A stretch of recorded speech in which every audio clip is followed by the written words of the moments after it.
Hello everyone, thank you for being there. Happy to have you there. Welcome back. Glad to be back here. I'm so sorry I couldn't be here on Tuesday. I completely forgot that it was Tuesday. Yeah, it was a bank holiday on. Oh, sorry, it was a bank holiday on Monday, and yeah, I thought I was convinced that Tuesday was Monday.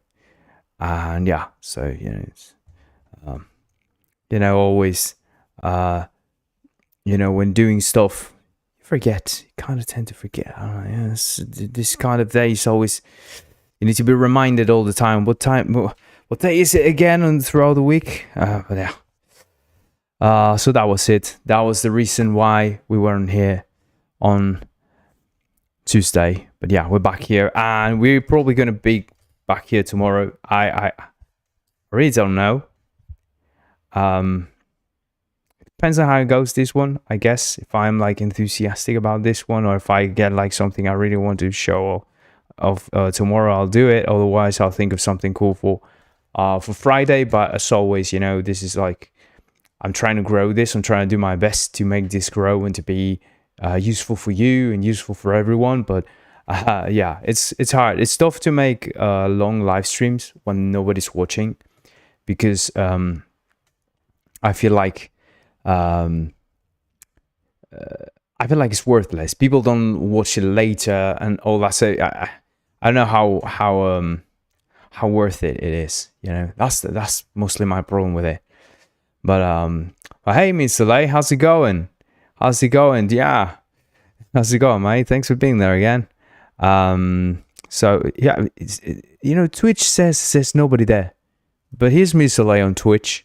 So that's the information I'm getting from YouTube. From Restream. There's at least the information that Restream is getting from Twitch and YouTube through their API, I guess. So yeah, I'm gonna write down here. Say hello in the chat. Hello in the chat. There you go. Just a little incentive. But yes, okay. We'll go directly to it. Thanks for being there, Mr. Late. Thanks everyone for being there. Now it's showing it to me. Now I'm seeing something there. One person on Twitch and about 3 people on YouTube. That's already a lot for a beginning. So hey, I'm happy with it. It's already great. So yeah, if you're there, say hello in the chat, and let's get to it. I keep hitting this thing. All right, let's go. Let's look at what we've been doing and what we will do today. Okay, so let me share the screen. Okay, so we have our highway. We have our procedural scroller component here in the scene, in the highway scene. We have our tile or player prefab. We have our tile here, right, set in the tiles list. The amount of obstacles per tile, the maximum obstacles per tile we're going to allow, and the distance that we're going to start swapping the tiles, bring them in front of the first one. We have the obstacle speed, the tile speed, where the tile starts at, the tile distance, the amount of tiles, and we already have most of it, really. We just we move the car around, and we can we just avoid the vehicles, right? And that's great, right? That's fantastic. It's really good. There you go. So I tried playing it a bit,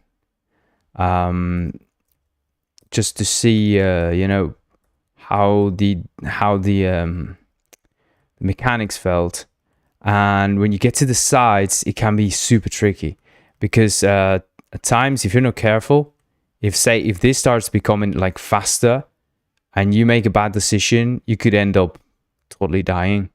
So you have to stay in a central position if you can, to be able to go one side or the other. But every time you can go and try to find the center.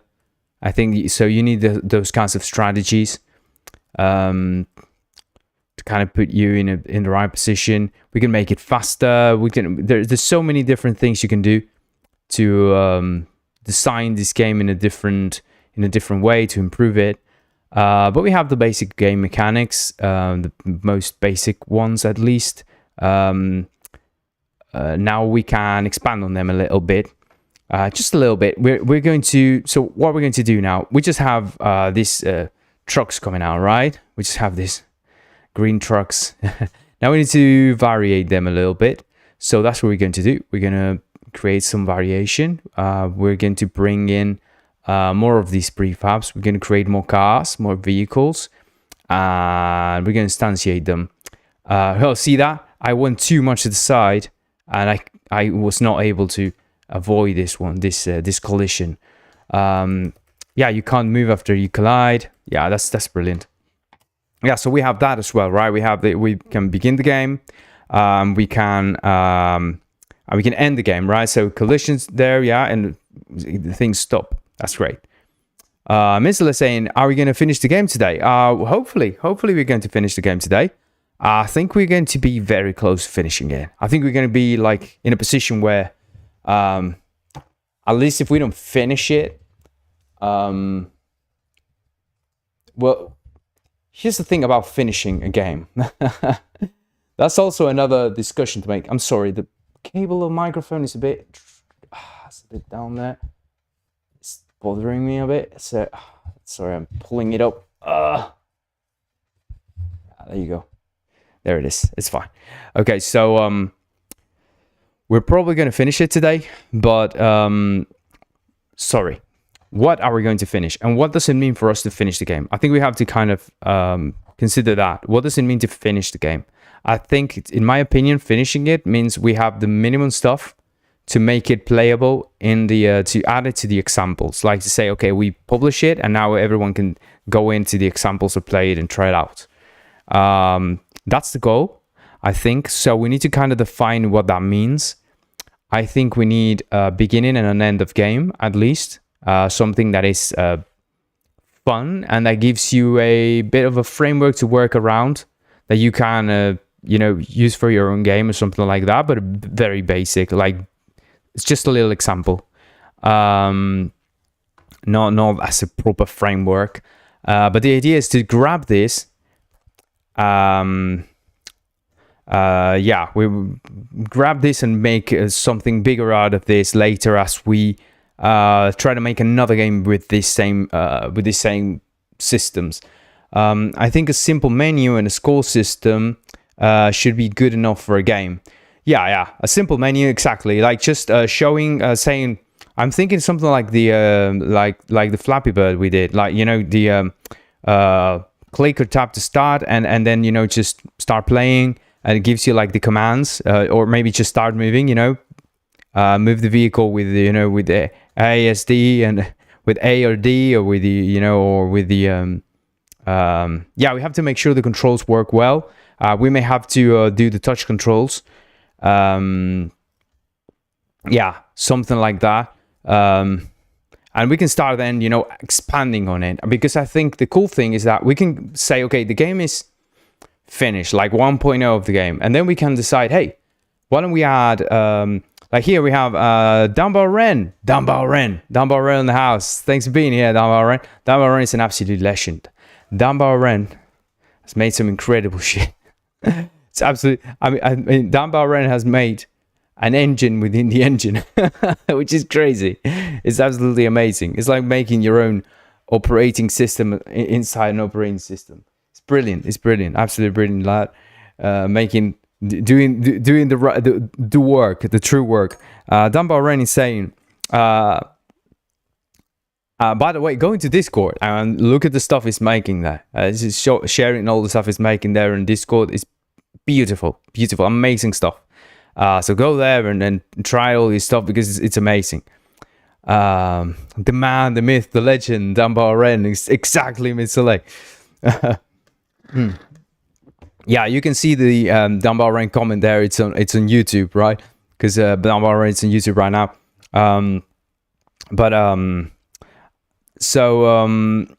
Dumbbell run saying add energy, and for that shift boost and space jump over trucks. This will consume energy. That's really cool as well, right? Or maybe even having like little ramps you can use as well. All those things, like we can add little features. So say we can say, okay, this is the minimum amount of stuff we need to sort of release the game to the examples, and then we can create like this feature thing, right? So say jump the car or do something else. We can keep adding this sort of thing to have like a more robust controller. That would be really cool. Mr. is saying jumping could also remove the risk of going to the sides, so you have options and not staying just in the middle. Indeed, yeah. Indeed, we can even have it as a kind of like a booster, like a consumable kind of thing, right? So we can create consumables and items. We can keep adding things, and but we need to decide what does it mean to have a finished game to release like the first version, and then we can keep adding stuff, right? Like say, okay, for instance, the idea is to use this because this is the same mechanics. We can use them to make a space shooter, right? To make, okay, these are all spaceships and they move around, and right, remember that you die when you crush here. So you can you can be shooting you can also shoot. We can add shooting to this, right? We can shoot the vehicles, and explode them. We can throw missiles at them and stuff, so we can have all sorts of powers and things, but the cool thing is that using the same mechanism, we can keep creating other games, which is fun, right? And and I think it will allow us to do more variation, to add more variety to the live streams, right?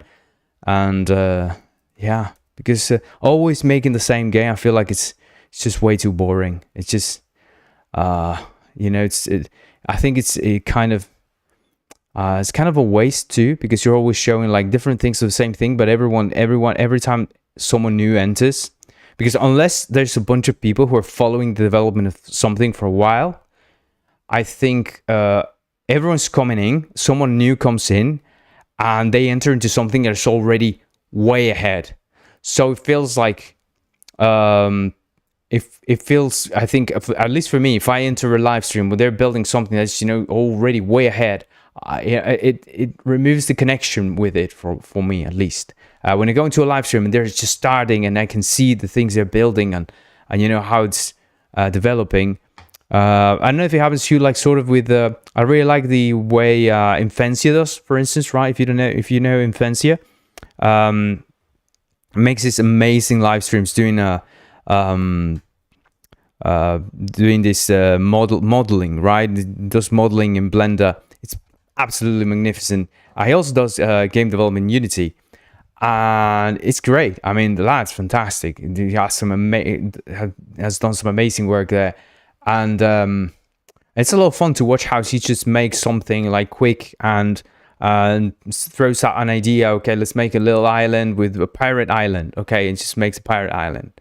And it's nice, right? It makes it super fast. Makes it okay. Let's make it in 10 minutes. What can we do in 10 minutes? And that's fantastic. Really, it's really great. And I think it makes you more touched. Mostly when when new people are coming in and they just don't know the live stream. They don't know me. You don't know this bearded lad here. You don't even know who I am. So why are you going to stay? Well, if I keep making these sort of small projects, and then we can revisit them and add things like stuff like jump, shooting and things like that. So we can grab, like, for instance, we could do the shooting in the look at that. We could do the shooting in the space game, right? In the space shooter, and then we can add the shooting in this game. So we can do that exercise of doing one thing in one game and then adding it to the other. and see how we can use the same, how we can go about using the same system in another game. Like, I would really like to do that exercise with you, and perhaps even creating like a private package, and it can like move around the private packages and everything, so you can see how that sort of frame of development works. And yeah, I find it really useful. So I don't use it here because not everyone has access to private packages. So but yeah, that would be a cool way to sort of do it, to show that feature. Okay, let's go into development. Let's get into development. Okay, so we need, what do we need? We're going to vary the vehicles now. We're going to vary the vehicles. So we're going to create a couple other vehicles. So we have the prefabs folder. We can stream stuff in the prefabs folder. Danbao Ren knows a lot about this, because Danbao Ren has basically championed this feature, which is streaming things from the prefabs folder. I saw that he was doing, I already had a certain idea of what to do here. I already had like this idea of doing the streaming the prefabs from the prefab folder, but I didn't really know exactly how it was going to work. And then I saw how he was doing it for the map generator, and he gave me the idea. Okay, so how to approach the API. I think it worked great, because also the other one, Marky also was doing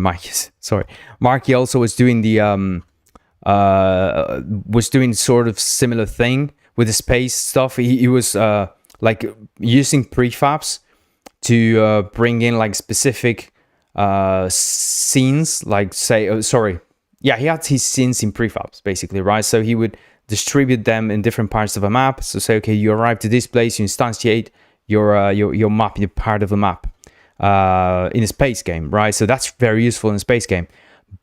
But I thought, okay, if you could stream the things within the from the prefab folder, that would be way more useful. Yeah, these two are really championed that this feature here. So yeah, basically we need more vehicles. We're going to bring in anything from the vehicles folder. We're just going to create more of these delivery trucks. And yeah, it's just a rapier body. There is nothing special about it in it. So yeah, just going to create another one of these. Yeah, there's truly nothing special about this in it. Okay, and now let's create, let's move it over, let's move it around a little bit. Well, maybe we duplicate it, right?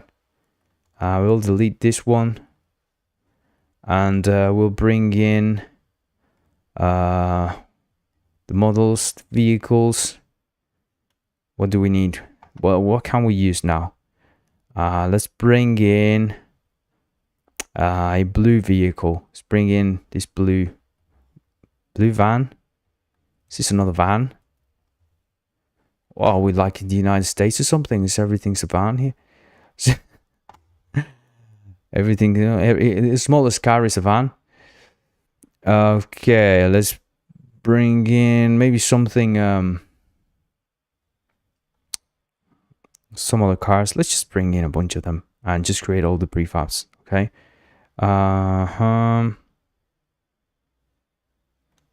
SUV. They're all kind of the same size, aren't they? Well, it's just a tiny bit smaller. Okay. Yeah. We can make that work. What else? So we have this truck here. Oh, nice. Tractor. Okay, this one's smaller. Other tractor. There you go. Okay. Oh, no, wait. Before we do this, because now I'm noticing, like, yeah, we're going to need to change all the prefabs later if we don't do, like, yeah. Oh, that gave me an idea. someone asked a while ago if we could make like base prefabs that would be able to update, you know, like the base part of the prefab. And I think I have I had an idea for that, but then yeah, I kind of got not done. This is cool already. Okay, yeah. Anyway, we need to remove all of these because we're not going to use them now.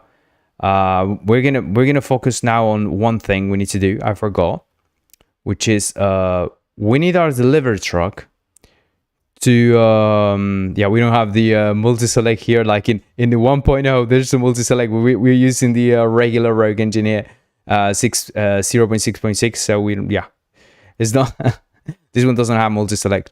So okay, so we're going to make this into its own thing. We need to create like a vehicle, or like what do we call it? Should we call it a vehicle? Yeah, let's call it a vehicle for now. We can call it something else later. We can maybe make it into something that is more generic. I'm thinking like an enemy or something like that. Like an obstacle, because I don't want to call this an obstacle. I would like to call these yeah, I don't want to call these obstacles. I would like to call these something else, something more yeah, something else. We're gonna need to differentiate later, like what happens when we collide with something. Like in this case, this is a vehicle. But what if we collide with, say, a coin? And right, we need consumables, right? Say we collide with a consumable. Right now, collisions mean death, but we need to classify the collision. So instead of classifying collisions, we should probably have different collisions for like each of these should handle their own collision. So if you collide with me, so it's a truck, right? Okay, you die. So what I'm gonna do here is I'm going to create a component. I'm gonna call it I'm simply gonna call it not obstacle, but I'm gonna call it vehicle. Okay, I'm simply gonna call it vehicle, and yeah, we're just gonna add it here. And if we create something more generic, we'll simply inherit from that. We'll simply extend vehicle from that, so that we don't have to modify anything. Or if we have to modify something, at least we don't have to like remove and add components or anything like that. So what we're going to do is we're going to come here, we're going to bring vehicle in, and what we're going to do is we're going to add property here. What we need to control, we want every vehicle to have their own speed. Okay, so what we're going to do here is simply say props num and we're going to say speed, and this one, you know, is going to be 15, right? Something like that. Okay, so so the speed of this is 15, and I think that's it for now.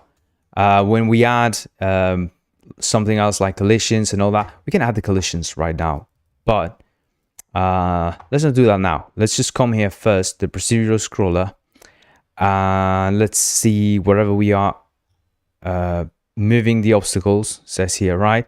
Moving all the obstacles. We're probably gonna have like an obstacle generalization, like an obstacle generic, and make vehicle extend obstacle probably. But I'm not sure yet. So when we move the obstacle, we're simply, instead of using this obstacle speed prop that we created, we're going to move into this is an object 3D, right? So we're going to say, yeah, we need a generic. We absolutely need a generic. We 100% need a generic. Because if we create like a cone or something like that, yeah, it's gonna create a problem. So we need a generic. We need a generic, and we're gonna create it now. Yeah. So we're going to create a generic. We're gonna call it obstacle. There you go. And so vehicle will extend from obstacle. And obstacle is the one that's going to have the speed. Okay. Where's obstacle? I never opened it. So yeah, we're just going to have the speed here in obstacle. Vehicle's not going to have speed.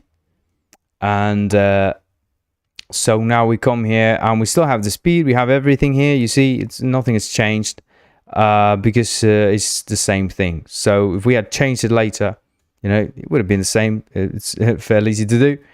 And now what we do is we're going to make, since we have a more generic thing here now, we can do obstacle dot get from what's it called, obstacle, right?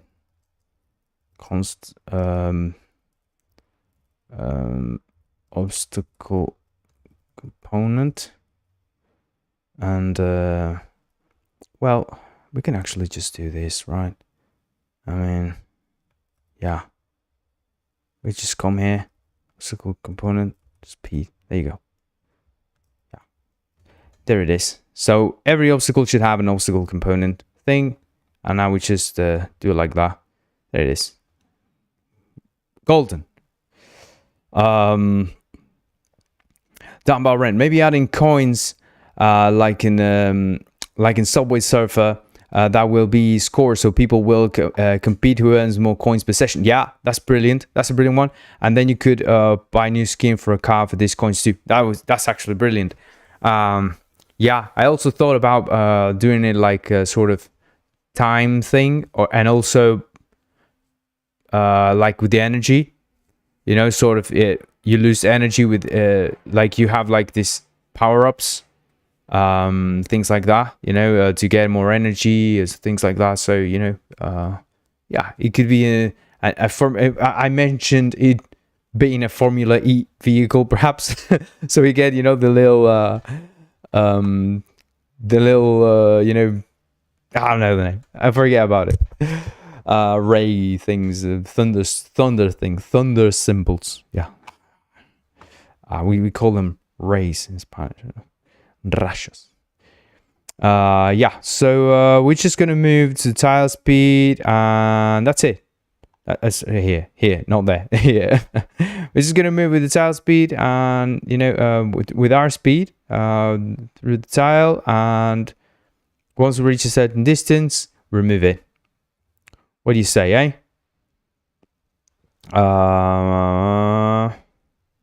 There you go.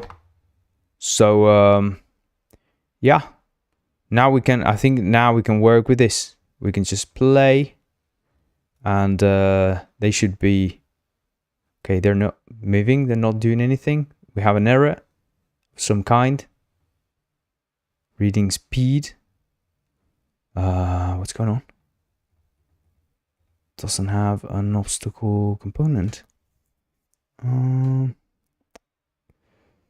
Get what do you mean there's no obstacle?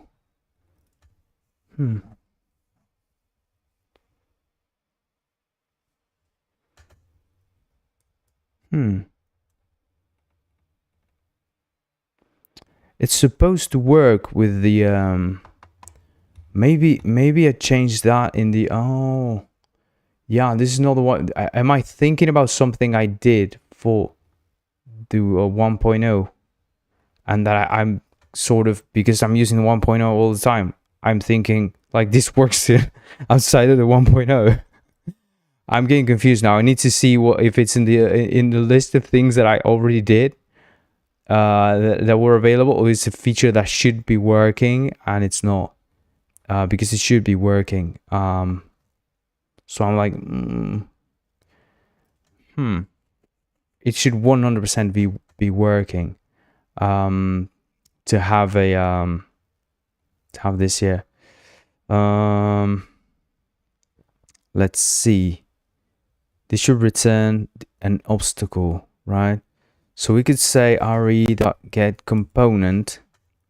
We could say obstacle from obstacle, right? I am almost certain that this works, because now I'm thinking that this should work. I think this was working before. No. Okay. So it's in the 1.0. It's not here. Okay. For some reason, we don't have. We can't inherit. We can't use the base classes here like we can. Yeah, in the 1.0. So yeah, this is. Yeah, this is one of those things, right? We need to wait for the 1.0 for that. But yeah, okay. So what we're going to do is we're gonna do how to do something else.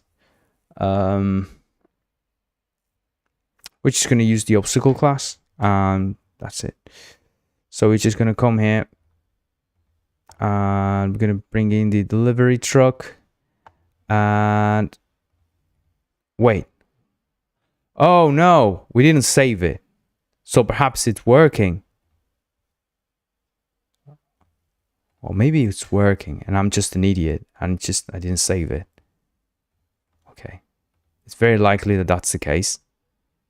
And yeah, that was the case, 100%. That was strange. I mean, it should have worked all the time, because I was like, how doesn't this work? It's stupid. I mean, I'm 100% sure that worked. I just hadn't saved the prefab.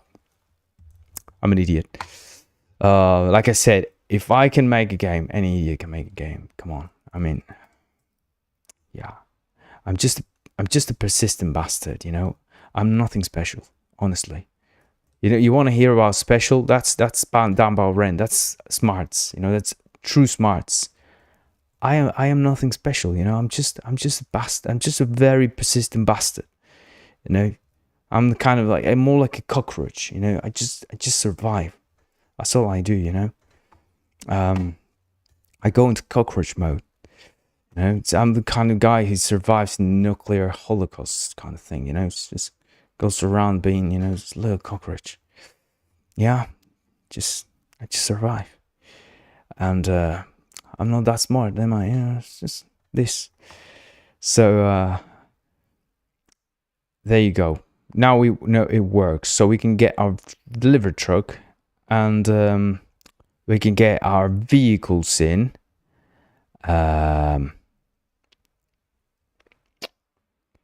And let's do some of them. Let's just do one starters, okay? And then we'll keep going with the rest. All right. So let's start with one of them. Just one. Let's do this fan. I like this fan. So I like it because it's a different color, right? So it kind of helps. Yeah. So let's do that. Let's just duplicate this one. Let's remove the base one, and we'll come here, and oh, I don't like this whole thing being having all this stuff in here. So yeah, we're gonna remove all the parts of the van. Yeah, we're just gonna remove all the parts from the van, all of them. Goodbye, all parts. And we're going to bring in the whole thing in here. This is what we should have done from the beginning, like bring in the whole model, but we didn't because I'm an idiot. So now we have the whole thing there, and this will work just fantastic. And we will make this one. We'll give it another name. We'll call it a how should we call this? We should call this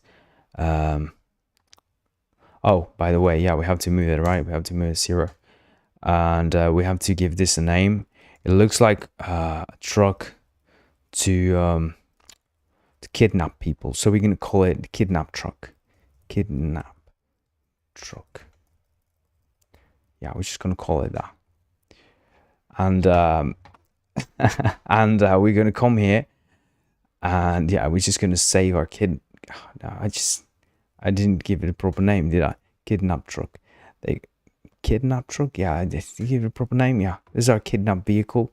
Are we gonna make it slower as well? Probably no, faster. We're gonna make this one fast because yeah, how to be faster to escape and all. Yeah, so we're gonna make this one like 16, not too much. You know, it's just a tiny bit faster. And yeah, we're gonna come here. We're gonna save it, and there you go. We have a kidnap truck, and we're gonna come here to our procedural scroller thing, and now we're going to see how we instantiate our obstacles. So we need to instantiate them first from the vehicles. We have all of these in the vehicles folder. We should probably have like an obstacles folder instead of a vehicles folder, I think. But yeah, who am I to tell? I don't know. I really don't know. Yeah, I think it will make more sense, wouldn't it? Why is it called vehicles? It should be called obstacles. Yeah, it should be called obstacles. So we're just gonna come back here, come to the prefabs. We're gonna create a folder. We'll call it obstacles. Yeah, and we're gonna bring in our vehicles into that folder.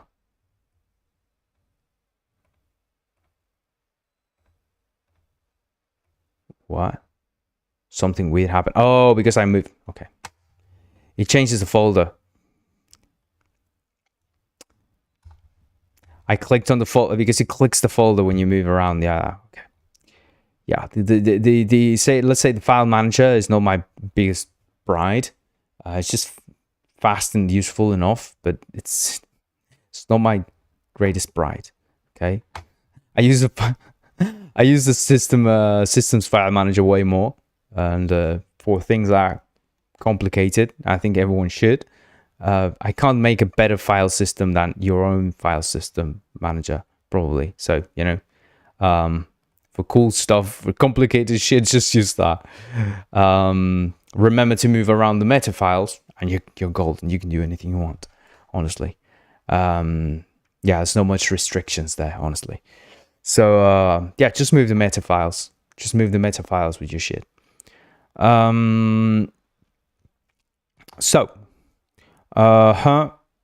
we're going to, what else?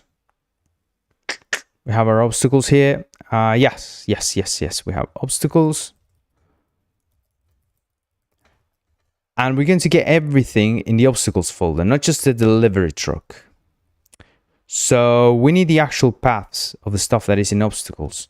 How do we do that? Well, we need everything that is within that folder, and that is found in the paths to those folders.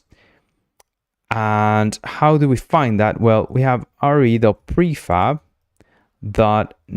prefabs UUIDs. So these are the prefabs that we have, right? So these are the prefabs that are going to be named, that we can call by their name, right? By the name, which is their name path, we call them, right? Because it's how they are recognized. It's like their ID. It's where they are on the web. So we can call them like, you know, and the vehicle it is. By their path, assuming that we are within the prefabs folder, right? So prefabs obstacles / the name of the prefab, or the name of the next folder within it, right? So this gives us the UUIDs for all of them. We don't need the UUIDs, but the record has the UUIDs with the path, right? So if we get all the keys for them, right? Let me show you. Console.log. Let's log this, okay? Let's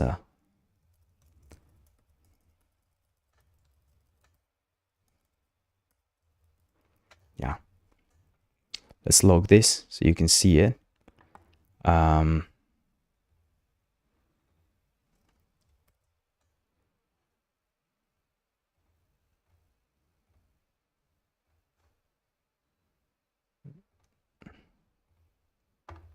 Wow, I never got to instantiation. There you go. So now we should be able to see it here. Okay, you see? So we have the names and their IDs. So if we get all the keys within it, right, all the keys, we can get all the paths to all of our vehicles. So we get all the keys and we filter them by the ones that contain obstacles / right? And we know those are the ones that have the delivery truck in them, right? The delivery truck, the kidnap truck, all that. All right. So that's what we do. What do you say? Cool, isn't it? Okay. So, see, you can get your player vehicle here. You can get your tiles thing. You can get anything you want from in there. All right. So let's come here. And instead of doing this now, we're going to get the keys from this, right? So we say keys, const keys. So it would be, well, instead of keys, you should call it prefab names. And we're going to say, so it's object.keys. Right, and now we say const obstacle names, right, and we're going to say prefab names dot filter, right, and what this will do is we can decide which ones we want, right? So it returns the elements of an array that meet as the conditions specified in a callback function. So we say item, and we say well, it's called a name. We're going to say that name includes obstacles, like this, right? So if it contains this, we know that it's one of our obstacles. So now we have to pick one from this. Obviously, if you want to have like different degrees of chance or something like that to appear, then you need to have like a different, perhaps you want to have like a different sort of folder structure. You can have a folder structure where you say, okay, this is the difficulty. Say, okay, these obstacles, you know, hard, difficult, medium, or you can say, you know, you can have different degrees like that, and you can define here your algorithm to select them. Okay, so that would be one way of doing it. And what we're going to do here is simply pick one random one of these. Okay, so this is an array, a simple array here. We have our random range thing, right? So we're going to pick a random number, const selected index, and we're going to put it random range, and this is going to be between 0 and the obstacle name's length. Okay, and we're going to select one of those, right? So the one we select is going to be obstacle names selected index, and that's the one we're going to instantiate. Okay, in fact, to make it more clear, we're going to say const selected name equals obstacle names in the selected index, right? And we selected name. There it is. Instantiate the selected name. Okay, so we filtered the obstacles, right? So we get all our prefab names in the prefabs folder. Then we have all of our obstacle names right here. We filter them with everything that has obstacles in it, and then we say selected index. We get the a random number between 0 and well, we should flow this. True, we should flow this. Yeah. Between 0 and obstacle names. We say selected name between obstacle names, from within the obstacle names, using our selected index. And then we instantiate that name that we just found, right? Simply selecting a random string from a list of strings. That's all we're doing. Okay. So now we come here. And this should work just fine. Let's see. Okay. There it is. We have some kidnap trucks there. There it is, Oh! There it is. What happened? Oh, some error there. We'll need to see what happens there.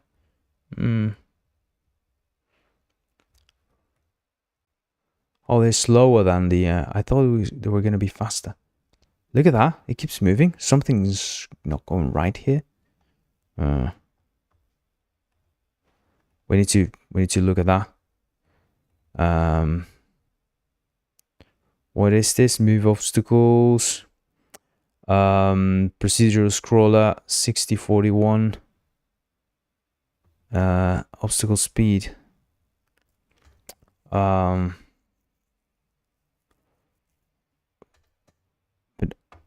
we made move obstacles. Yeah, we don't have like a death state. Yeah, we're just gonna change this anyway, so who cares? Yeah, we're just gonna stop moving everything, right? So yeah, I mean, yeah. Oh no, we have a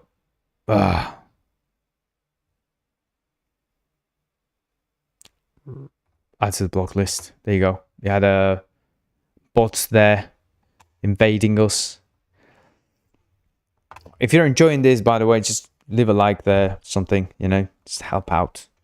Thank you for being there, by the way. Really appreciate it. It's fantastic to have you there. And yeah, I'm enjoying myself today. It's nice to have people there. It's nice to have people watching, even if it's 3 of you. It's great. I really enjoy it. Makes it more meaningful, Otherwise, it's like, oh, what am I even doing? I mean, I get a list around, close to 80 views later, so I know, there's a bunch of people who watch it later, even though nobody knows about these live streams. But has to do for now while, people start finding out about this slowly, steadily. I don't know if there's some kind of edge, perhaps one of you, perhaps someone coming in here knows, hey, this is the way to do it, I guess if you would have your own successful YouTube channel or something, I don't know. But yeah, just trying to imagine how it will look when we have hundreds of people here. That would be fun, wouldn't it? Probably more fun. Probably a bit more stressful, but definitely fun. Definitely fun would be to have a bunch of people. But hey, for now, this is what we have. Okay, I'm happy with this. We have that, and now we can. Let's make this vehicle, because we made it 16. It's made 14, right? Because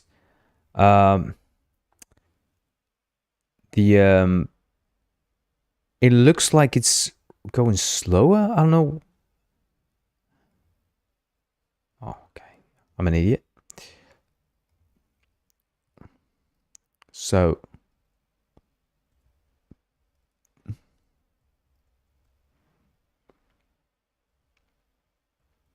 okay, what did I collide with? What did I just collide with? Nothing itself. Nothingness itself. What? Okay. Let's debug this. Let's debug this bitch because this is weird. Something strange just happened there.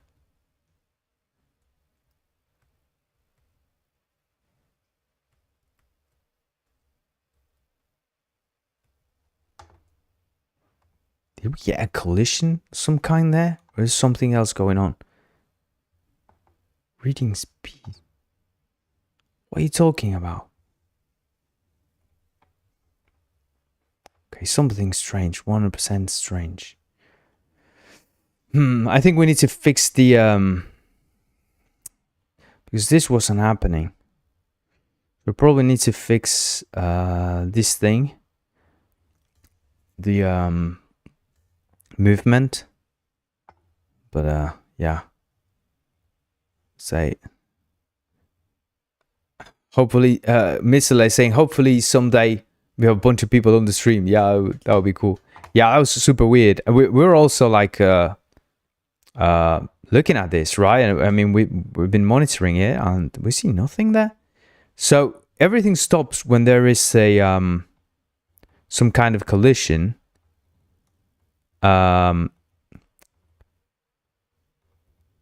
So if obstacle speed is 0, what we should do is if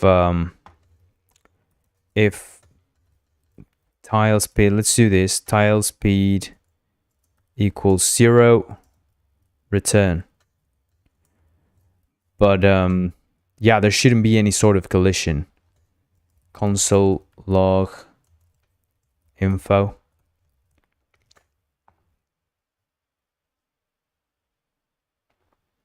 So that we know, if something is actually colliding, let's just see what it is.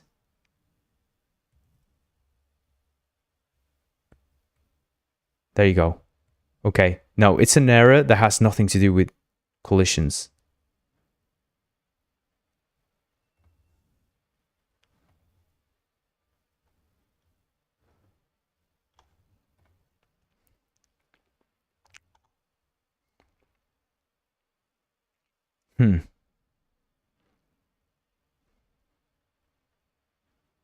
Apparently, one of these vehicles doesn't have a one of these obstacles doesn't have. Could it be that it doesn't have? Okay, yeah, I think okay, I think I know what's going on. Yeah. All right.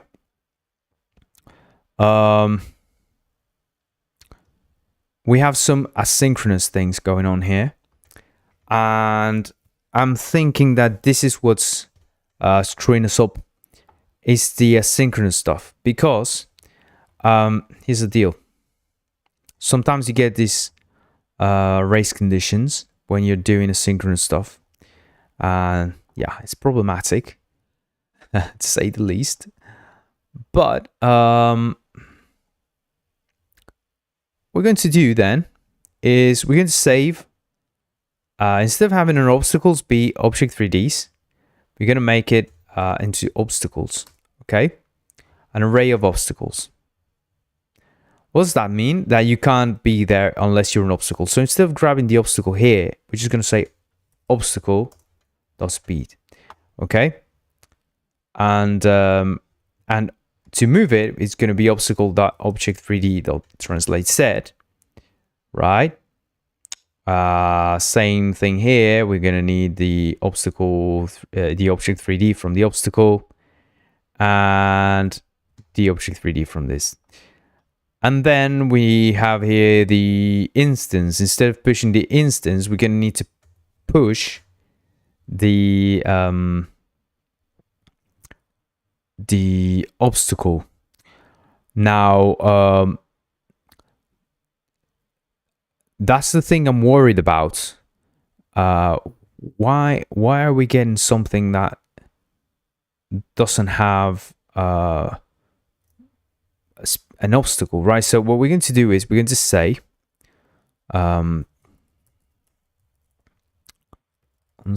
obstacle. We're going to say obstacle.get from instance, and we're going to bring in the obstacle here. Yeah, okay. So I bring in the obstacle into our array, and yeah, this will have the same problem, I think, but at the moment, specifically when we instantiate it, we're going to know exactly what's going on. So we say, okay, there's no obstacle y. So we say console log instance, and we want to know what else. I don't know what else we want to know just now. Let's just see what's going on. Okay.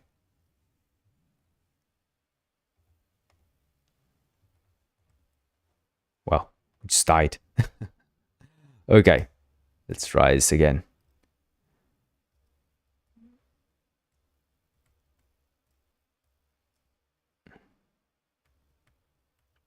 Oh, I think I know what's going on. You see how some vehicles are colliding with each other? You see that? But we're not getting that error now. So probably was to do with the race condition thing. Oh, barely made it there. Nice. Okay. That's cool, isn't it?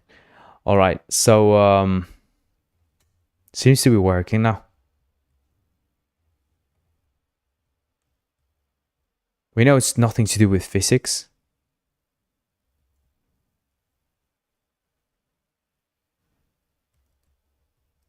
And you see how some of them collide sometimes, you know. Whoa. Barely avoided. Barely avoided. Now it's more fun. It looks more fun now.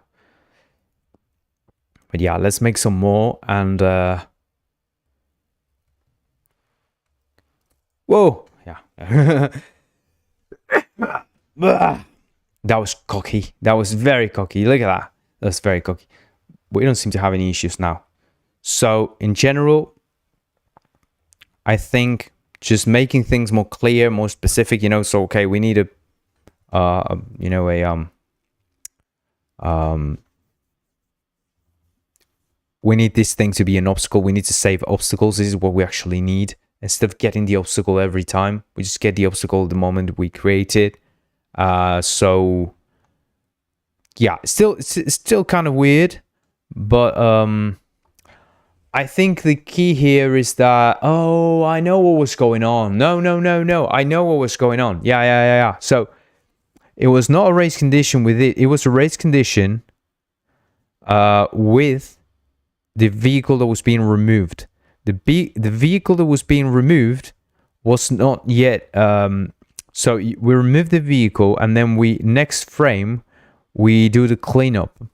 So one thing we could do is, because we had removed the vehicle, right? The vehicle had been removed because of a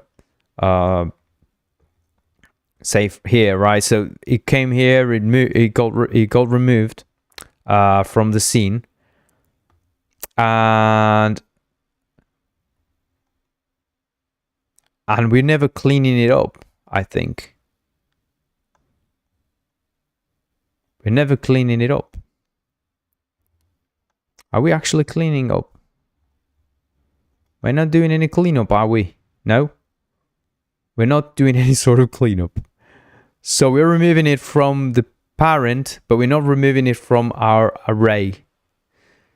So yeah, we need to remove them. Okay, so how do we do this? This is the way I like doing it.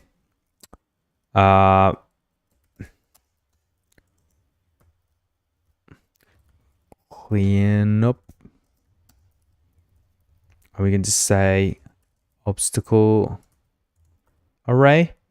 And we're just going to say cleanup dot push obstacle, and what we do is come here and we say cleanup dot I would say just for let obstacle of cleanup, and we do we're going to come here to why are we doing this? Well, because we can't remove it from obstacles while we are iterating obstacles. So we need to create a secondary temporary array to know which ones we need to remove. Because yeah, you can't remove things from an array while you are iterating it. So you know, you need this sort of mechanics. So what we do is for, you know, we say obstacles of cleanup, and we say obstacle dot object 3D dot remove. In fact, I like doing in general for some reason. Okay, don't ask me why. I like to do this obstacle object 3D. I like doing it this way. Don't ask me why. Do not ask me why, because I can't answer. Okay, so and then we do I think it's some kind of trauma. You know, I think it's, for some reason, at some point in time, I had an issue with that one day, and I just kept doing it, and now I just do that. I can't. It's just I'm just trapped in a loop, in a vicious cycle. And well, you know, that's how it is. That's just how it is. You just can't. You know, just keep.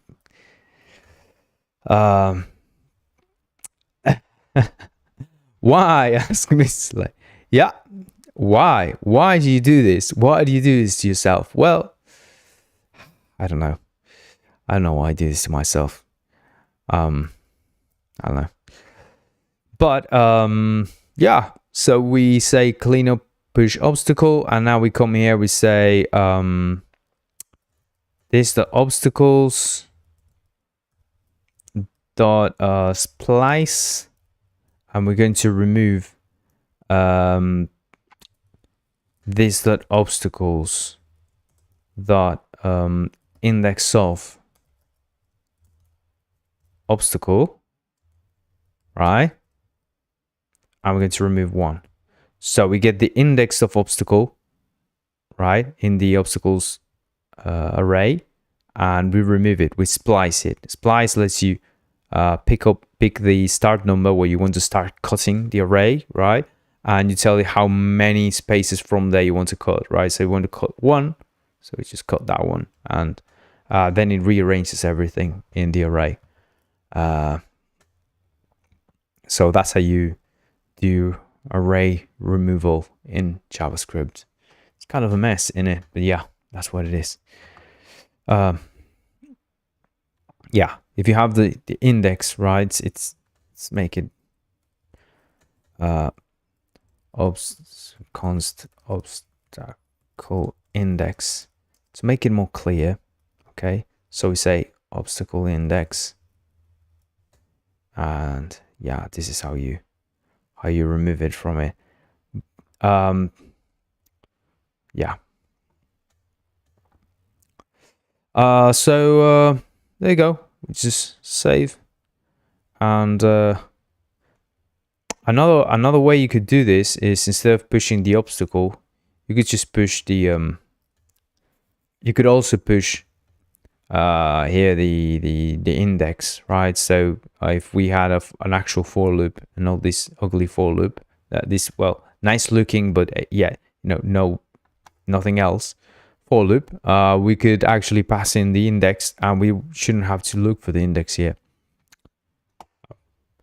We don't care about that, really. It's a micro optimizations. Yeah, I mean, if we had thousands of things to remove, maybe, but yeah, it's just 1-2 things to remove every frame. So, I mean, and not every frame. Every once in a while, we have 2 or 3 things to remove. Honestly, it's just ridiculous. Maybe 1. one thing to remove every so many frames. So, you know, it's just not worth it. Okay. So, yeah, now we play. Yeah, we're, oh, wait. We have the debug yet. So we save so that we don't have that anymore. And there you go. Yeah. Since they're moving differently, we're gonna need to have some kind of obstacle. You see that? There. We don't want that. We don't want obstacles colliding with each other. So we need some kind of collision detection. Before we add more vehicles, we need to handle that. We're gonna make this car faster. We're gonna make our kidnap truck faster, so that we can force some collisions here. Yeah, slower is faster. Remember that. Okay, because it just looks like it's moving faster, right?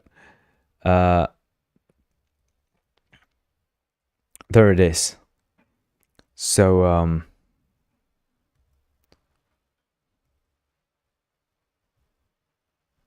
whoa.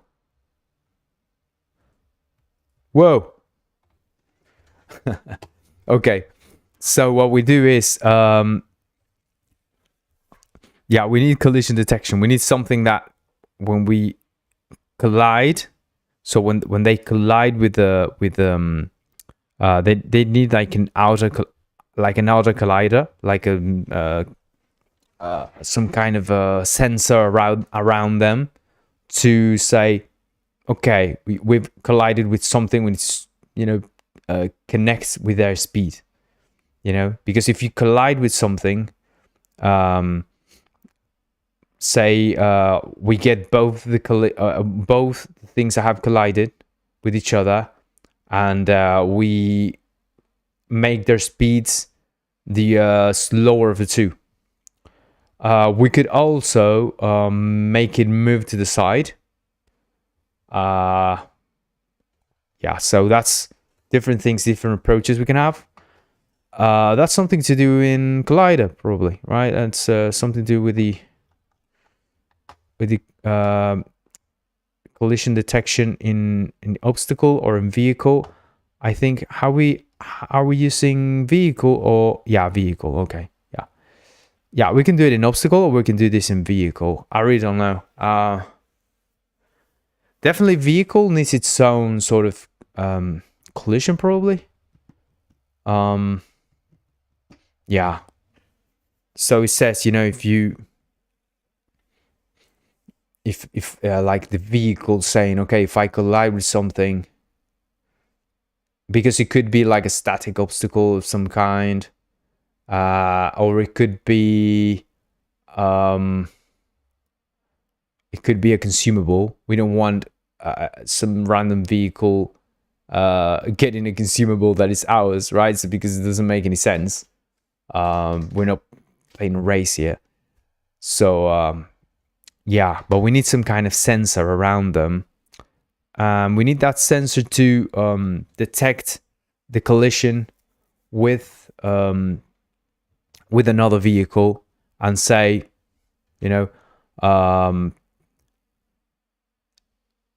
this is not an enemy. But I'm thinking, okay, yeah, and something else that's quite important here. There's not a sensor, right? Because here's the thing. How do we know if we have collided? Because if we collide with them, right, we will collide also with our sensor. And since collisions to us means death, so we need to now differentiate between collisions with a sensor or no sensor. So if we collide with a sensor, we don't die. Okay, that's the key here. Yeah, why did I do that? I don't know. But we need that sort of discrimination to make sure that, you know, we know what's going on here. So what we're going to do, first things first, we're going to do is going to come here and we're going to give each obstacle their own collision detection mechanism, probably, so that we don't have to filter between them here. So this is could be yeah, this is what the strategy pattern sort of does. What you do with this strategy pattern is, when you have something that is you abstract a solution that when you're going to have many classifications in one place, you abstract it into multiple things that do different things, right? So you give you know, so you have animals, right? And you're doing things, you know, the animal way, you know, what the animals, you know, they run and they fly and they do this and they, so you say, okay, now let's create different types of animals. So let's create an animal and let's give them features, right? So each animal has, you know, this feature, and this animal has this feature, right? And we make the features part of the like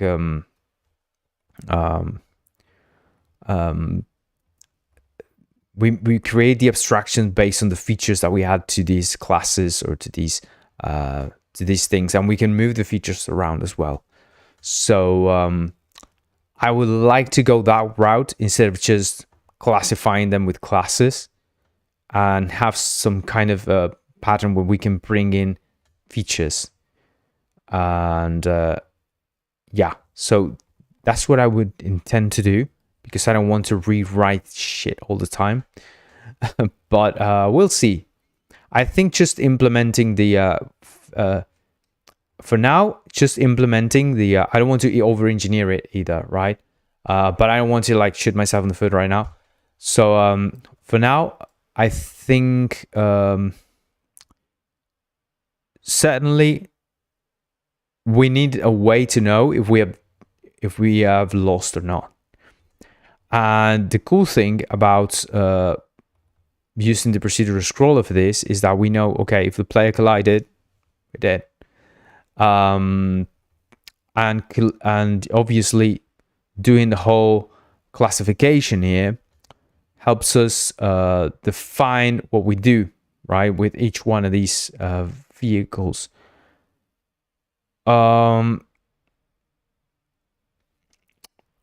One interesting thing here is that we could either do the physics from the player perspective, like just use the collision here, and for example, we could say, because we know that this only happens if we collide with, say, with one of these obstacles, right? But instead of saying if, you know, because for instance here would be if, you know, for instance, we could use a tag, or we could try and get the obstacle component, and we say, okay, if we get an obstacle component, then, you know, give me this thing from that thing I've just collided with. I'm obviously going to collide with either an obstacle or with some barrier or with something. For instance, in the case of the barriers, we know that the barriers are obstacles, but our fixed obstacles are just a zero movement. They don't move. So we could have obstacles that are independent from everything else, right?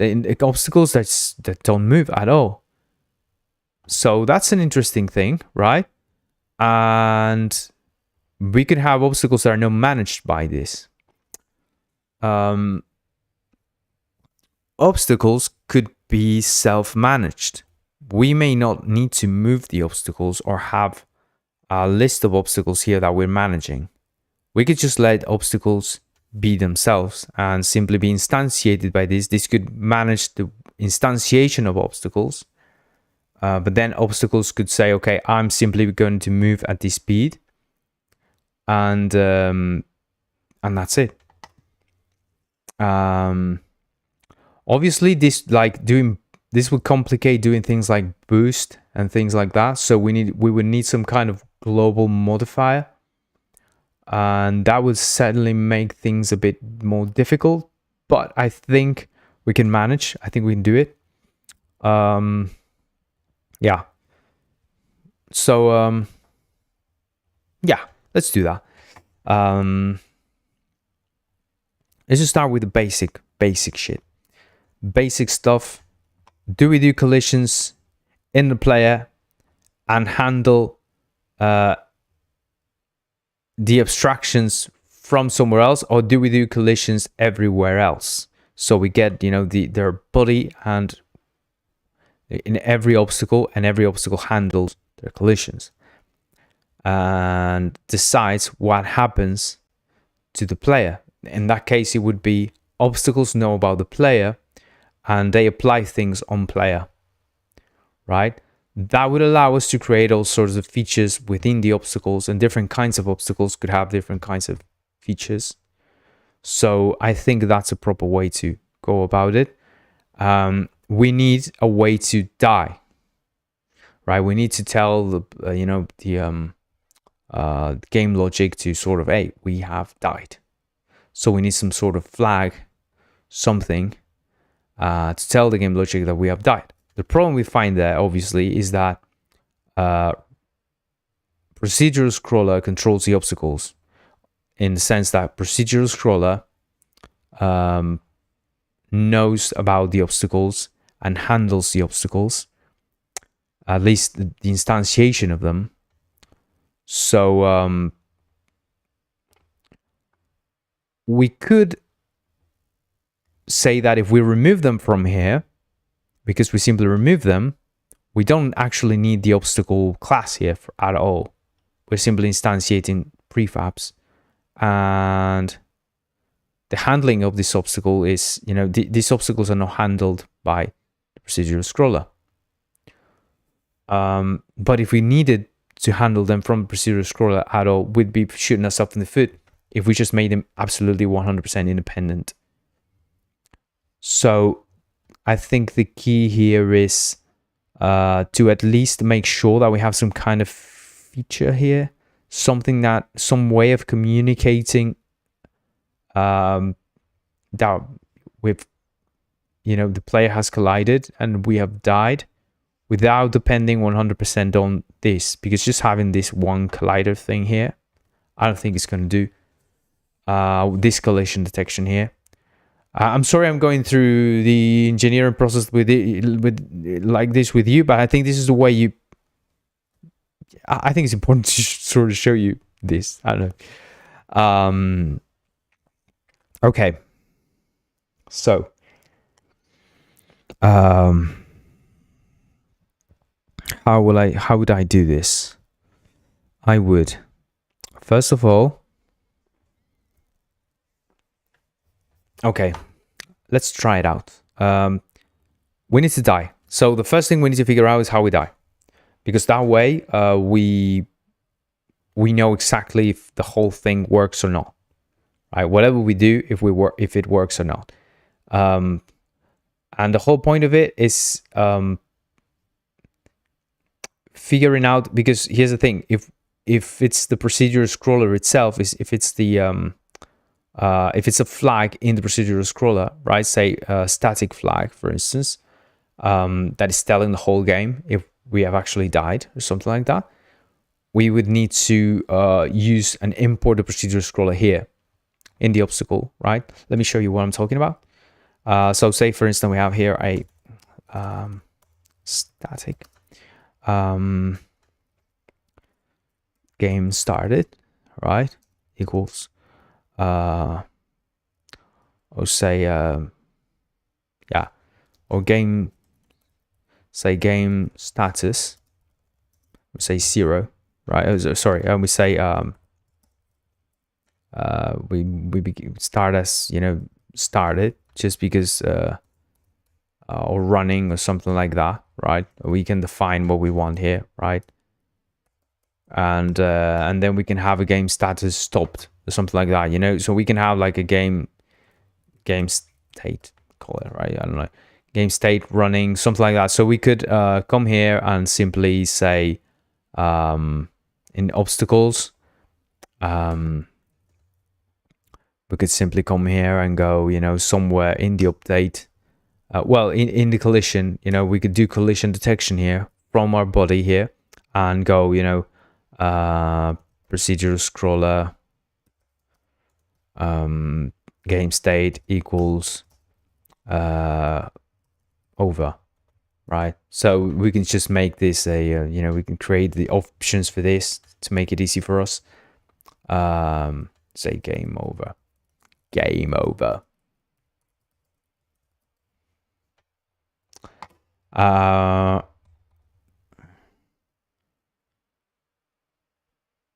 Yeah, we could have that sort of thing, right? So in collision, when we collide, we could create the collision detection here, right? And inside that, we can add this.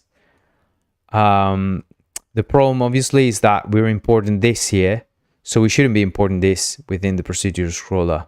It's, you know, it's kind of an anti-pattern there, right? So even if we manage to do it, it's not a good idea. So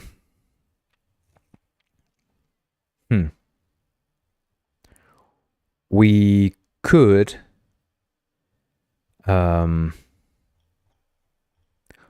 make it about a player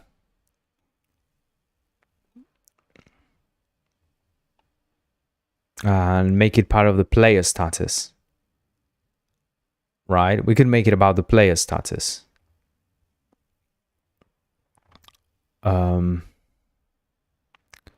Mr. Lay saying, it's interesting to hear your thought process too. Thanks, mate. Thanks. Yeah, I don't know. I guess some people find it valuable. I guess I don't know. I wonder if people find it, if more people find it valuable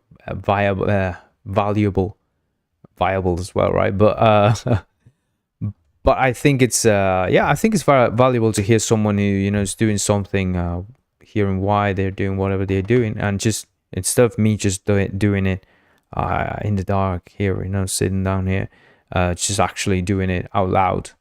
I guess it helps in some way, right? But I don't know.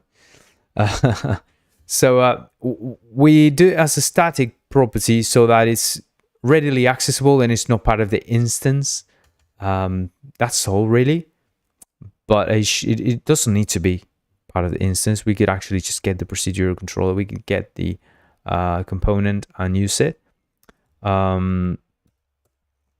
So let's say we don't move this, and we simply decide to instead of having all these thing where we move our obstacles and all that, we simply let obstacles move themselves, and we simply move the tiles here, and we handle the tiles because we have to swap them, right?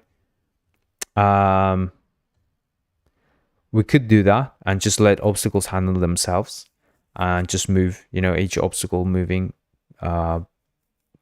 backwards by themselves. The only problem with that is that it would make it harder, for instance, like I was saying, to do something like, say, if we add a boost of some kind, right? So when we say move obstacles here, right, you could have just a booster here, right? So say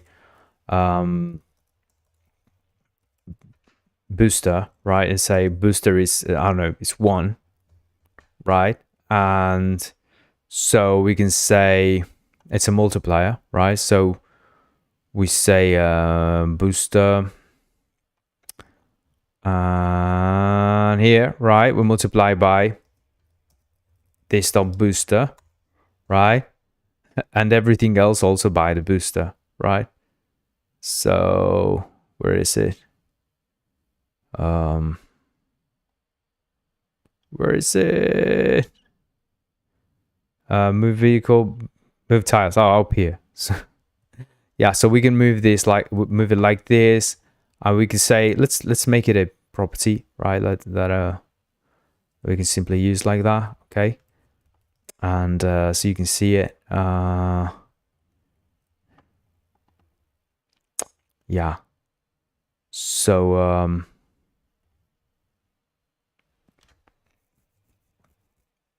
yeah, we can have it, you know, it's moving like that.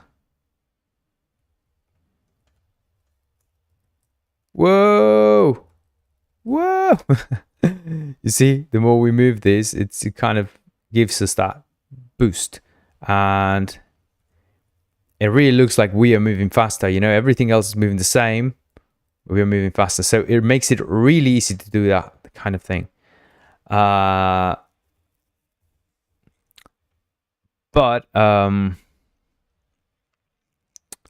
we are not... in order to do that, without this, we need to make it a feature outside of this. So yeah, I'm not sure about that. Right now, we're just using the obstacle folder interface. So, and I don't like doing the classification here. Like at all. But hey, for now, this is what we have. Let's just work with this. And we have a superclass that is handling everything. So perhaps just moving things around right now is over engineering. So let's just go with this for now. Let's just go with what we have and stick to it for a minute. And if we see that we start getting, as we add more features, if we feel like we can move them around, and we feel like it's necessary to say, okay, separate them. We can separate the things we need because we need to separate them. And not because we think now, based on our assumptions, that we're going to need to actually separate them. And it's actually going to be better to separate them. In fact, we may find that it's better to separate them when we are... creating another game with the same system, right? Say we're doing the space shooter and we realize, oh, this feature we could actually make it better like this. So, you know, I think that's a much better option. Yeah, let's do that. So we're gonna say. Obstacle speed. We're not using it anywhere, so we're going to remove obstacle speed. Yeah, we're going to remove obstacle speed. And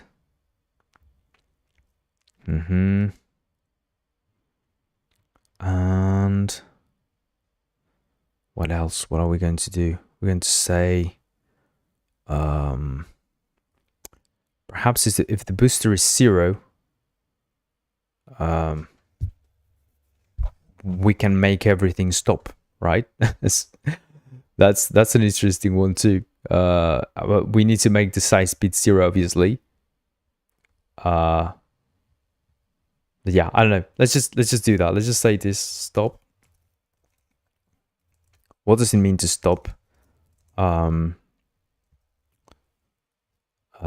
Stop game.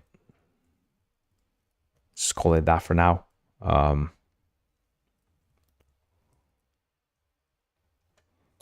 Or stop moving. Just call it stop moving. So that it's clear what we're doing. And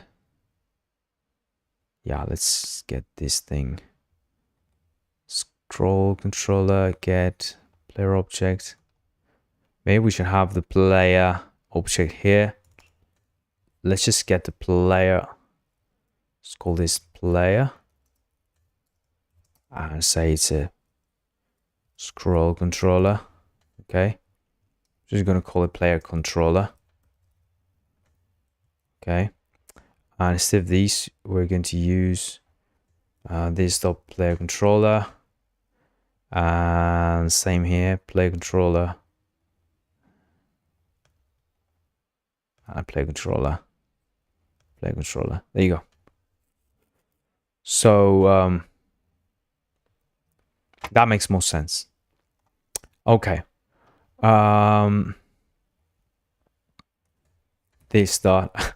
No, that didn't make any sense. That was absolutely stupid. I changed things that I wasn't not meant to change. I was just meant to use this.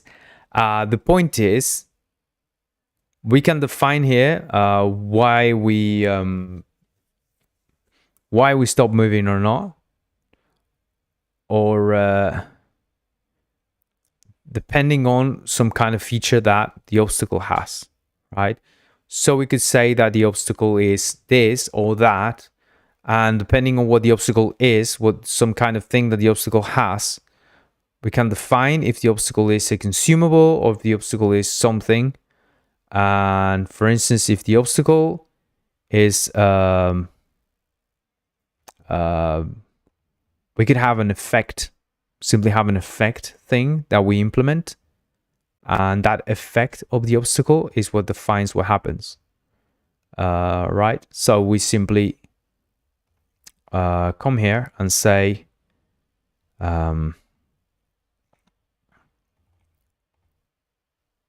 we know that we would have collided with an obstacle. We know all of them are obstacles, so we're going to try and collide with an obstacle. So say we say here that effect, okay,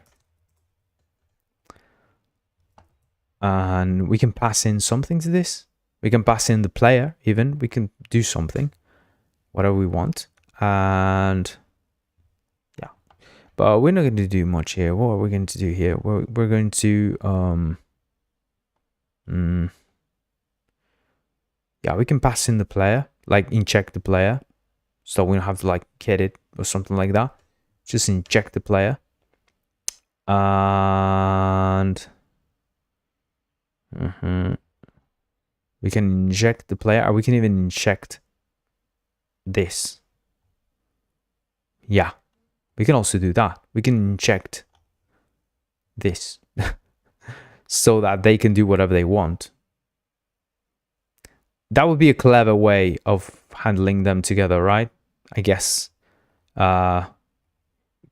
Pretty crazy way, because it kind of, I know it's sort of a spaghetti way, but it kind of, I think it's a clever spaghetti, right? I mean, it's a clever way of doing spaghetti, because you're not just passing effects through effects, but it's just simply like, you know, joining the two sides of something, right?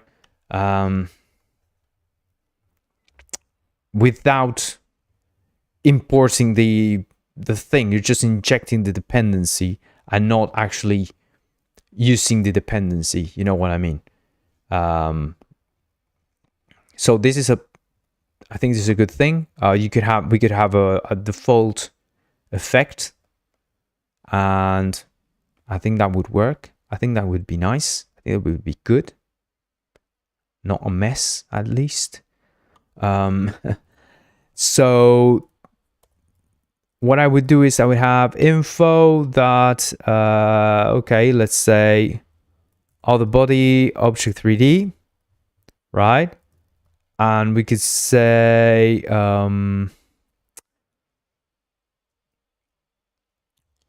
obstacle get, so we can get an obstacle from this. And if obstacle, we do obstacle.effect, right? And effect will pass in, we can pass in procedural scroller as a type, right? Instead of as a thing, right? And say, so we can say procedural scroller,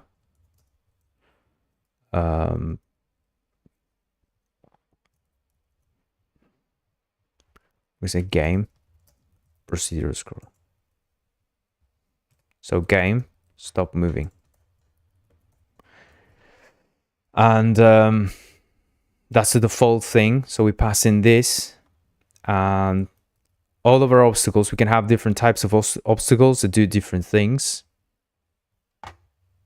This is one way of going about it. And that way, each obstacle, we have its own way of doing stuff. Yeah. And we could also have our features be separate, like stop moving and all that. Be like a separate feature. that affects the procedural scroller, and that would make it an actual strategy pattern, right? This is not strategy at all. But if we had stop moving as a separate feature and we called it here and we used it as part of the effect, it would be a 100% strategy pattern, and we wouldn't need this. We would just have bring in stop moving that uses procedural scroller, and that would be an actual strategy pattern. I don't think we need that right now, so we're okay. Yeah, we're going to hit play and we die, we stop moving. There you go. So it's the same, right? See, it's exactly the same we had, only it's being controlled by the by this obstacle. So we want to do something on the player, we do game player controller, right? And we do something on the player. Say player controller, you know, increase life, you know, it's just increase health or something, you know, or do whatever. So if it's a consumable, we can do all the things to it. Yeah, I guess we could do this as a strategy pattern. Like in the future, we could separate the features and just add them to the obstacle and to different things, so that we don't actually import things. For now, this is fine, but we're going to do that probably as we add things, so that we know exactly what we need, right? I'm going to get an idea of how to do exactly as we add more of these sort of features. Yeah, I'm happy with that. We have different vehicles that do different things like that. And okay, the vehicle itself, though, it will need to have one thing we're going to do here. This is certain 100%.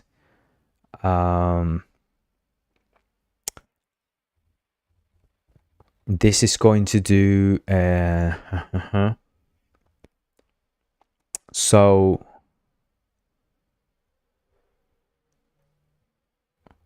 we're probably going to need, this is the player colliding with them, right?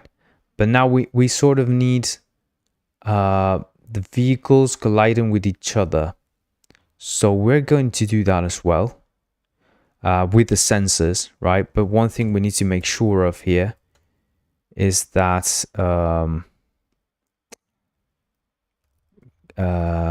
info other body is sensor, body is sensor, collider, no, other collider is sensor, then we return.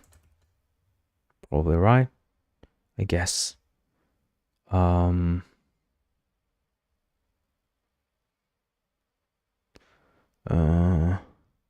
Should we pass in the info here?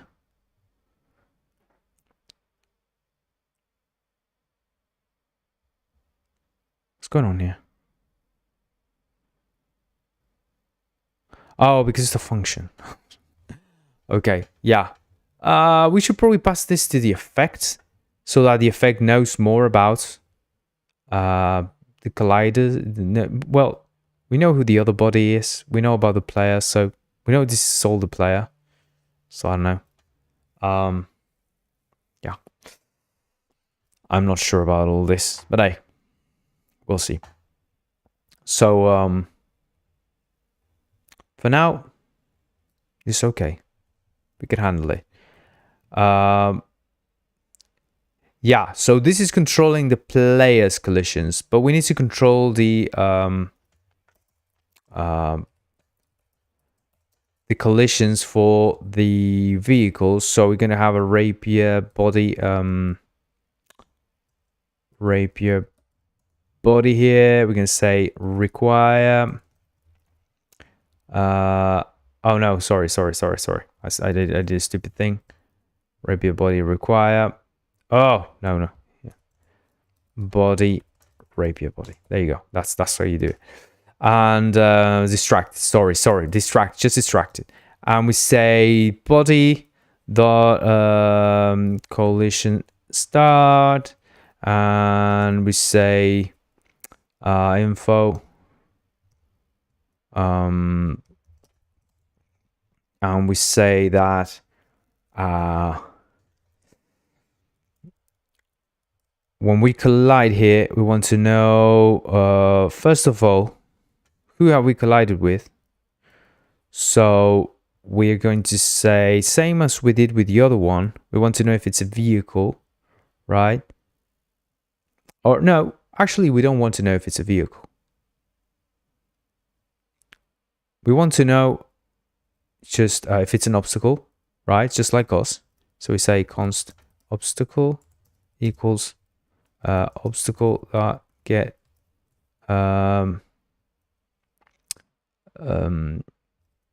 info dot other body object 3D, and if obstacle, right, we want to do, or perhaps we just do, I like using guards like this, sort of like this, and saying return, so we don't have to indent more. So you sort of leave it like that, and you know, it's just gonna stop there if it doesn't find anything, because we want to keep going if it doesn't. So we say obstacle, we know this is the other obstacle, right? So if there's another obstacle, we get the const speed equals it's going to equals math min between this dot speed and obstacle dot speed, right?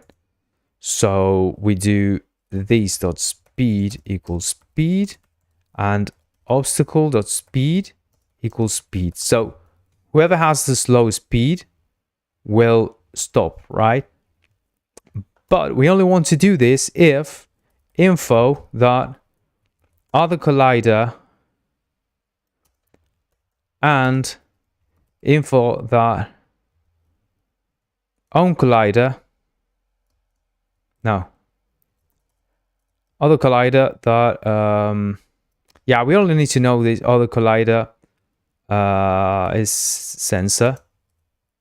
So if it's not a sensor, we want to return. That's all we want to do, because we want to collide with our with this thing. Yeah, so we want to collide with another body, right? That has a sensor collider, doesn't have a sensor collider. If it's not sensor collider, we don't care about it. We just want to collide this sensor with another sensor. Okay, so okay, so what we do now is we come here and we're gonna need to add our sensors. So let's do it a proper way. Come on, the reason why we added this whole thing is just to have, you know, that. So we're gonna call this sensor. Just call this sensor like that. Close, no that. You just duplicated it with Control D, right? That's all I did. Now we're going to say this is 5. Yeah, we're just gonna make this bigger, right? So that in case something, you know, tries to collide with it from the side, just tries to pass through very side, very close by. You know, it can't just come, you know, crashing into the side. So we want to make it kind of bigger like that. There you go. And then we want to make it bigger on the Z axis. Right? This is the most important one. What distance we want other vehicles to be from it, and this vehicle being from other vehicles. So, but remember that it's going to duplicate. The distance is going to be duplicated. So it's going to be around... Oh no, not this. Sorry.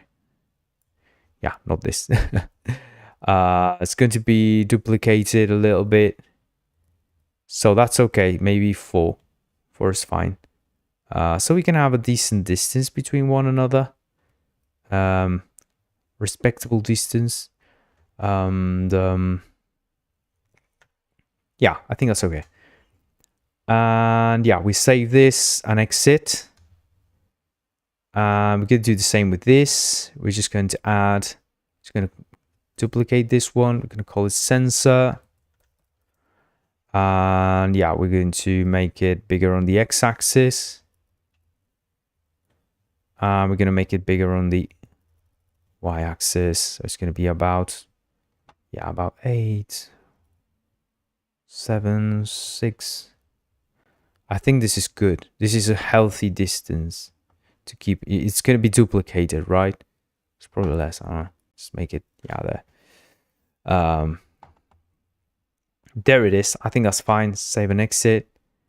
And yeah, even though I think the main collider here is a bit big because we never actually adjusted it. So we could make it smaller, actually, this one. We could make it around there, I think. Yeah. The size is okay. The size is fine. Yeah.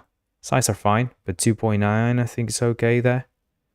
I think 2.9 is fine. Probably make a tiny bit smaller. Like 8. Yeah. Yeah. 8 is good. 8 is good. Yeah. Could make it smaller even, but let's be better with the player. Let's be better with the player. Player doesn't need to be stressing out that much. There you go. It's already going to be hard. So we're going to make it hard, but not because of these. And now we play. And we'll try and see some collisions to see what happens. Okay. Our car's actually stopping. See some collisions, please. See some collisions. No collisions. No, nothing happening there. It's not working. Did we make it a sensor? We didn't make this one a sensor. Save and exit.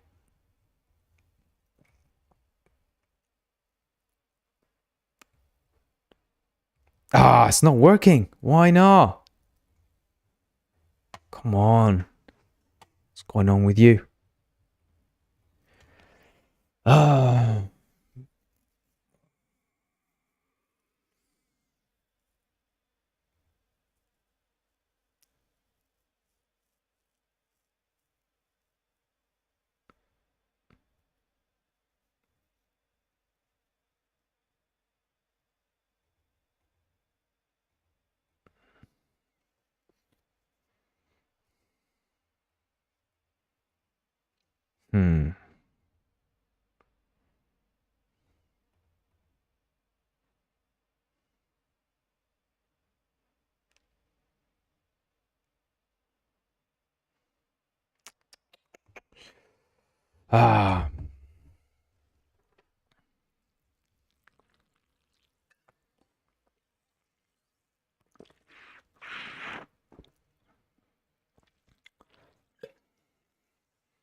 Why aren't you working?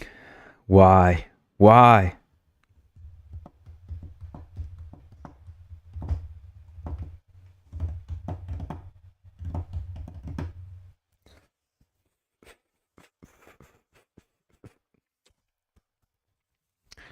Why aren't you working?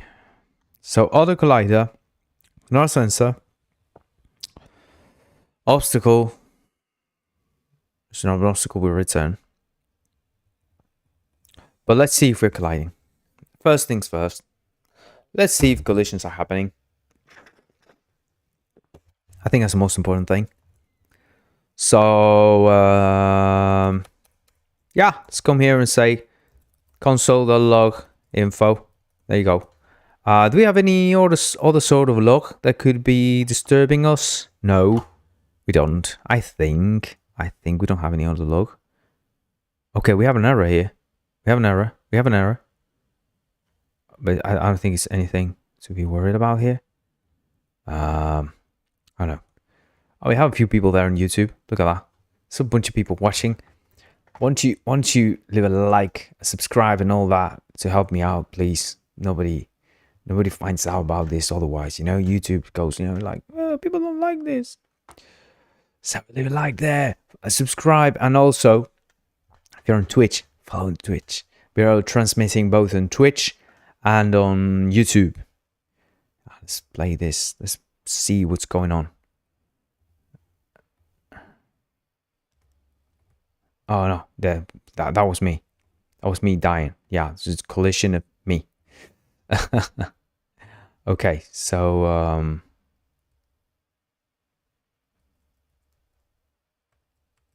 there you go.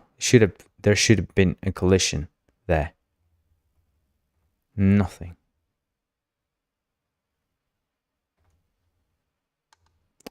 Oh, okay.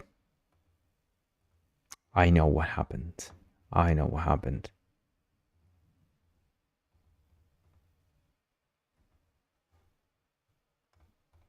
There you go. There you go. And there you go. And that's how you solve a problem. Wow. I'm hearing the phone. It's NASA looking for me. I know they need someone as smart as me there on their teams. I know. Saying, who do we need to get back to the moon? Let's call this guy. You know, he actually he remembered, said the collisions. The collision events. Oh my god.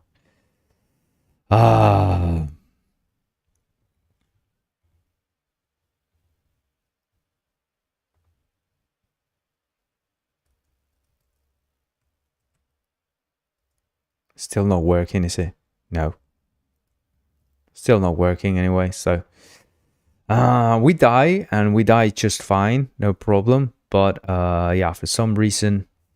Oh, okay, we have errors. Nice. Okay. Can't believe I'm saying that. We have errors. Nice. I'm so happy to see the errors. I was so happy to see errors. Wow, errors. But this is not. It's not related. Yeah, it's nothing to do with anything. Yeah, it's not to do with anything. Yeah, it's just the yeah, it's just this other thing acting up. Yeah, it's the wireframe acting up. It's just a leftover thing. It's nothing to do with anything. Yeah, no. What is this? What is this? Ah! So we're controlling the collisions here. We know we're not even getting collisions.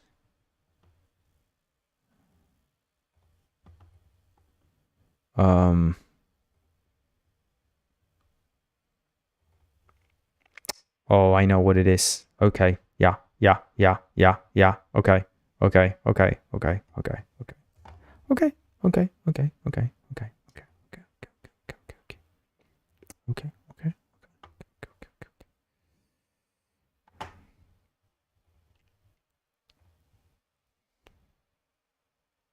Same thing as the last time. Okay. Look at them there. They're flying about somewhere. Nice. Nice. Awesome.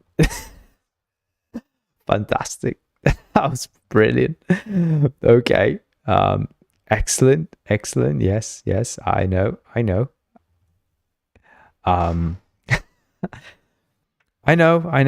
They're looking for me at NASA. Still, I'm still saying no. I think it's my responsibility to be here and to do all the things and that I need to be doing. So I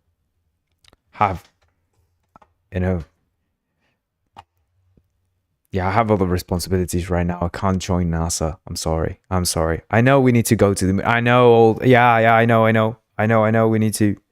Yeah, but no. I mean, I'm so sorry. I can't. I know you're disappointed. I know you wanted me to join NASA, but no, I can't. I can't. It's it's a shame. But yeah.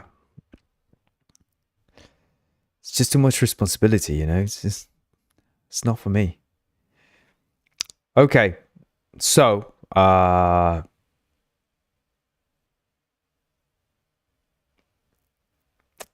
about their movement.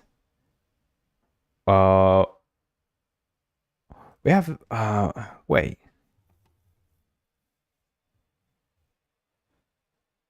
Because yeah, it has gravity scale 0, so it shouldn't be moving at all. Now I'm kind of, I don't understand.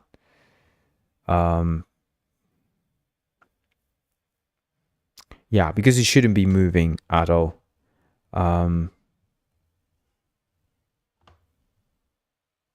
Certainly not rotating. Certainly not rotating.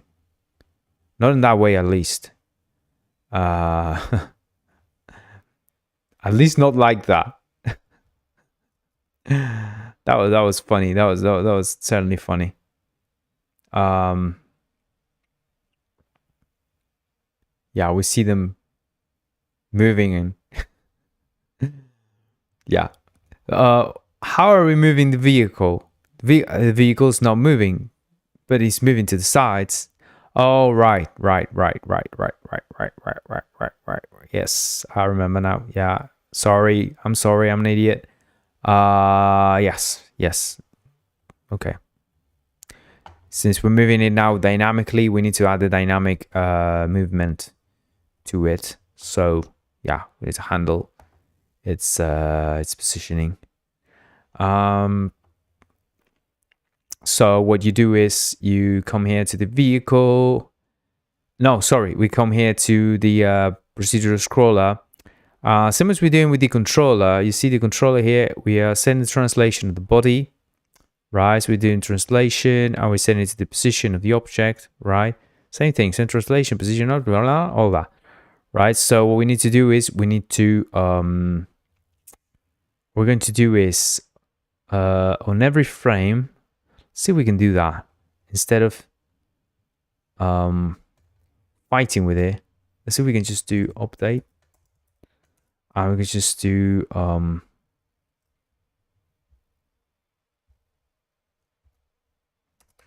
let's do it here because we already have the body. So let's do it here. We're doing this on the update. So let's do this on the after update. We do is we say body dot what was it again? The controller set translation. Yeah, body set translation. Body the body dot set translation. There's this dot object 3D true position. Position, yeah, because we're on global position. We're child of the thing itself, of the scene itself. So yeah, so next time instead of the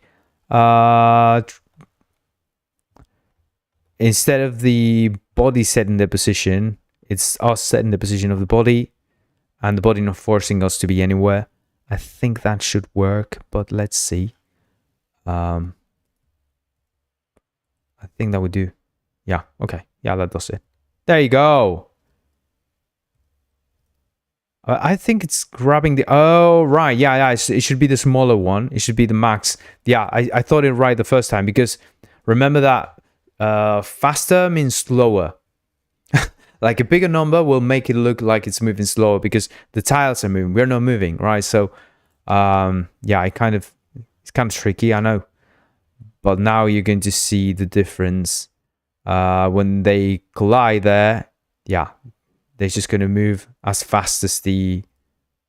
There you go. So it stops there, you see. Whoa.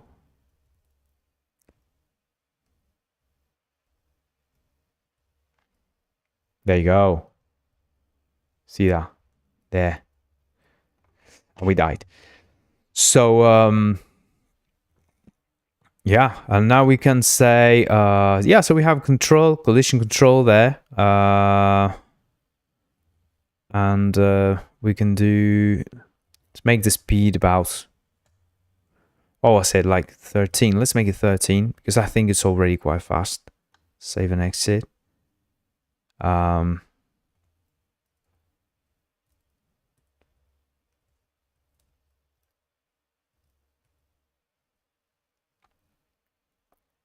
Yeah. And we can bring in then other vehicles with other behaviors, you know? Yeah. Because the idea is some vehicles should be moving like to the sides and things like that. We could do the lanes, like one coming, one going. Whoa, it left this Tetris effect in my face. Oh. I feel like still moving. I can still see it moving. Oh my god, wow. Ooh. That's kind of hypnotizing. Weird. Oh, it's so late. It's so late. Yeah, Mr. Lay there. Yeah, it's looking good. It's looking good. Yeah, I'm gonna leave because the people on YouTube, they're not writing messages, they're not writing anything. The only one here, the only guy on Twitch, there's only the one lad on Twitch, and it's Mr. Lay, and it's not a as everyone else on YouTube is about 7 people on YouTube. And nobody's even a comment other than, oh, this Dambao Ren. Oh, there was Dambao Ren. I don't know if Dambao Ren's still there, but hey, Dambao Ren, total legend, absolute legend, Dambao Ren. And Mr. Lay, absolute legend. Thank you for being there. You know, it's always there with Mr. Lay. So it's great to have you there. Missed some great people today. I think I had fun. We may come back tomorrow. I think we should come back tomorrow. I will come back tomorrow. I'll come back tomorrow. We'll do another live stream. We had fun. We're finishing the game. We're doing lots of things that are going to allow us to make many other games with this, like very fast, right? So we can just start and plan something else, do a space shooter. That's gonna be fun. That's gonna be fun. I can't wait to start doing that. So next time, what we're going to do, we're gonna add all the vehicles. We're gonna add the features, right, of them moving around, and if we have time, we're going to add the consumables and other things like that. But you know, like say have score and all these things. So maybe we should have before we do that, maybe we should add the menu, like start and all that, and then we can add like consumables to have a score. So I don't know if we add the consumables and then we show it. Maybe we do that. I don't know. I don't know. We'll see. But I like this. I think this is really looking really cool. Yeah, we can move the vehicles around. You know, have them do all kinds of things. Oh, barely made it. This is actually making it interesting now. The vehicles move at different speeds. This is making it quite interesting. Yeah. I think that'll be pretty nice. Having some kind of superpowers and things too. Then, you know, Mario Kart sort of thing. shooting bananas, cars, you know, things like that. But hey, yeah, I'm happy with this. Let's come back tomorrow. Tomorrow, 7 p.m. GMT again. As always, your boy here, bscript. I almost say TypeScript. Yeah, no, it's not your boy TypeScript. It's your boy bscript here. Thank you for coming. Thank you for being there. Thank you for being nice and amazing. And we'll see you tomorrow, 7 p.m. GMT. And we'll do some more shit like this with amazing stuff. We're gonna have a lot of fun. And once we have a bunch of these little systems working, probably for the next live stream, for the other live stream, hopefully for the Tuesday live stream, we can start planning already the next one. Like we can like say, okay, Tuesday we publish this, and we start thinking, okay, what's the next one? We do Space Shooter. I think Space Shooter is kind of a classic that we can do it, and you know, like a vertical space shooter. That'd be so cool. All right, leave you to be. I'll leave you be. See you next time. Bye bye. Thank you for being there. Like, subscribe, follow, all that. Bye.